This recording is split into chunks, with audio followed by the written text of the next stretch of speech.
अस्सलाम वालेकुम मेरे फैसलाबादियो। मैं अज तुहानू फिर लैके आया Faisalabad Iqbal stadium Pakistan versus south Africa one day match T20 ਤੇ ਜਿੱਦਾਂ ਸਾਡੀ ਟੀਮ ਨੇ ਕਾਰਗਰਦਗੀ ਕੀਤੀ ਤੁਸੀਂ ਵੇਖ ਲਈ ਆ। ਤੇ ਜਨਾਬ ਅੱਜ ਮੈਂ ਫਿਰ ਪਹੁੰਚਿਆ ਫੈਸਲਾਬਾਦ ਇਕਬਾਲ ਸਟੇਡੀਅਮ ਦੇ ਵਿੱਚ ਔਰ ਤੁਹਾਨੂੰ ਮੈਂ ਦੱਸਣਾ ਵਾ ਕਿ ਜਿਹੜਾ ਕਿ ਗੇਟ ਨੰਬਰ 8 ਹੋਣਾ ਵਾ ਉਹਦੇ ਵਿੱਚ ਟਿਕਟ ਔਰ ਟਿਕਟਾਂ ਤਾਂ ਤੁਹਾਨੂੰ ਪਤਾ ਹੀ ਹੈ, ਟਿਕਟਾਂ ਤਕਰੀਬਨ ਮੋਸਟਲੀ ਸੇਲ ਹੋ ਚੁੱਕੀਆਂ ਵਾ। ਔਰ ਅੱਜ ਇਹ ਮੈਂ ਗੱਲ ਕਰਾਂਗਾ ਕਿ ਜਿਹੜਾ ਕਿ 8 ਨੰਬਰ ਗੇਟ ਹੋਏਗਾ ਜਿੱਥੇ ਕਿ ਆਹ ਲੀਆਂ ਕੁਰਸੀਆਂ ਨੀਲੀਆਂ ਕੁਰਸੀਆਂ ਲੱਗੀਆਂ ਹੋਈਆਂ ਵਾ, ਇਹਨਾਂ ਦੇ ਬਾਰੇ ਗੱਲ ਕਰਾਂਗੇ ਕਿ ਇੱਥੇ ਕੌਣ ਬੰਦਾ ਬਹਿ ਸਕਦਾ, ਇੱਥੋਂ ਵਿਊ ਕਿੱਦਾਂ ਦਾ ਆ ਸਕਦਾ ਵਾ, ਇੱਥੇ ਅਸੀਂ ਕਿਸ ਤਰ੍ਹਾਂ ਇੰਜੋਏ ਕਰ ਸਕਦੇ ਹਾਂ ਜਾਂ ਕੀ ਗੱਲਬਾਤ ਆ, ਤੁਹਾਨੂੰ ਸਾਰਾ ਮੈਂ ਦੱਸਾਂਗਾ।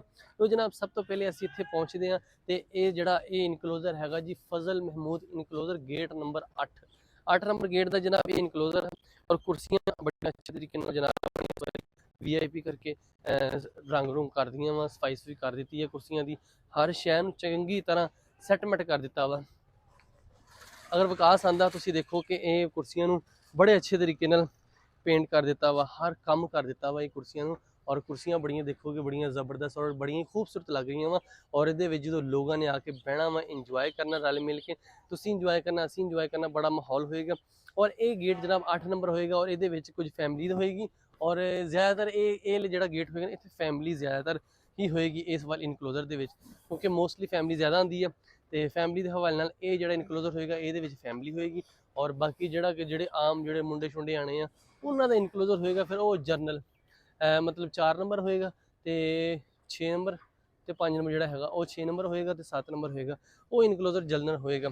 ये जनाब कुर्सियां लगाई गई वा, हर चीज़ की तैयारी बड़ी भरपूर होती पई आ, रंग रोगन सारा हो गया ये हुण सिर्फ कोई वैल्डिंग का काम या कोई इस तरह छोटा मोटा वो काम होंदा पिया वा। और ये जो इनकलोजर है ये अगर उत्ते आके तुहानूं व्यू दिखाने एंड तो जाके आपां इहदा व्यू देखते हैं। फजल महमूद इनकलोजर गेट नंबर 8 का व्यू किस तरह दिखाना वा वो दसदे हैं जनाब तुहानूं। आ जाओ फिर ऊपर आओ, ऊपर आके सारा तुहानूं दिखाने हैं।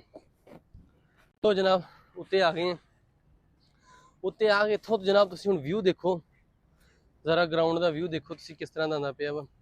ये जनाब ग्राउंड का व्यू इत्थों आ रहा वा ते ग्राउंड का व्यू जरा तुसीं देखो, बड़ा खूबसूरत व्यू आ रहा वा। और ये बड़ियां भरपूर तैयारियां चल रही पे ग्राउंड दियां। यह गेट जनाब 8 नंबर गेट होएगा और फैमिली इनकलोजर इनू जनाब असीं कह सकते हैं कि फैमिली इनकलोजर होएगा। और इत्थों व्यू किदां दा आ सकदा वा, इत्थों व्यू अच्छा भी आएगा क्योंकि असीं इधर मतलब एक साइड दोवां साइड हो सकते हैं, उस साइड ते भी असीं प्लेयर वेख सकते हैं, इस साइड ते वेख सकते हैं।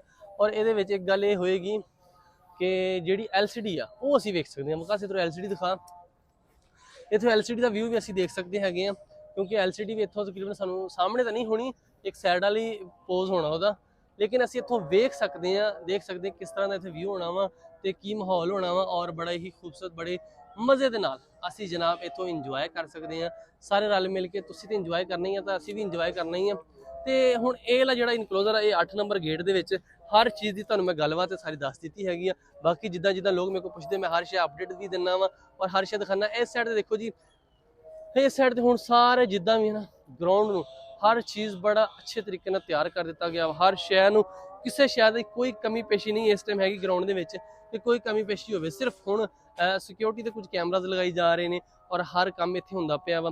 बड़ा ही खूबसूरत तरीके दे नाल इत्थे हर काम हुंदा पिया क्योंकि फैसलाबाद 17 साल बाद इत्थे जनाब आने हैगे आ इंटरनेशनल मैच। असीं इंजॉय करना, तुसीं भी इंजॉय करना वा ते इंजॉय दे नाल फिर भाजी मज़ा भी माहौल भी तो होना चाहिए ना।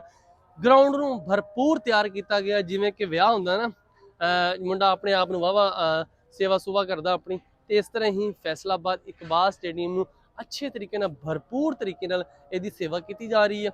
इनू रंग रोगन किया जा रहा वा और इनू इस वास्ते रंग रोगन किया जा रहा है क्योंकि Pakistan versus south Africa one day match होंगे, तगड़ा मुकाबला होएगा, छक्के चौके लगणगे, मज़ा आएगा, इंजॉय करांगे, तुसीं भी करना मैं भी करना ते रल मिल के सारे ने इंजॉय करना वा। तो लो जनाब आज की जी वीडियो से तुहानूं सारी अपडेट मैं दे दी हैगी कि फजल मुहम्मद इनकलोजर गेट नंबर 8 विच की होएगा। और इत्थे जनाब झंडे झुंडे भी लगाते हैगे आ, देखो जी जो मैच होंदे आ उदों खूबसूरत झंडे भी लगाए जाते हैं। ग्राउंड दे विच हर चीज़ हर काम बड़े ही अच्छे तरीके नाल होया पिया वा, जिस तरह कुर्सियां रंग रोगन मतलब हुण ग्राउंड दे विच कुछ रह नहीं गया। जे इंतजार वा ते हुण सानूं सिर्फ अपने प्लेयरां दा जिहड़े साडे जिन्हां नूं असीं चाहने आ, जिन्हां नूं असीं वेखना चाहने आ, उन्हां दे इंतजार आ, होर सानूं किसी दा कोई इंतजार नहीं।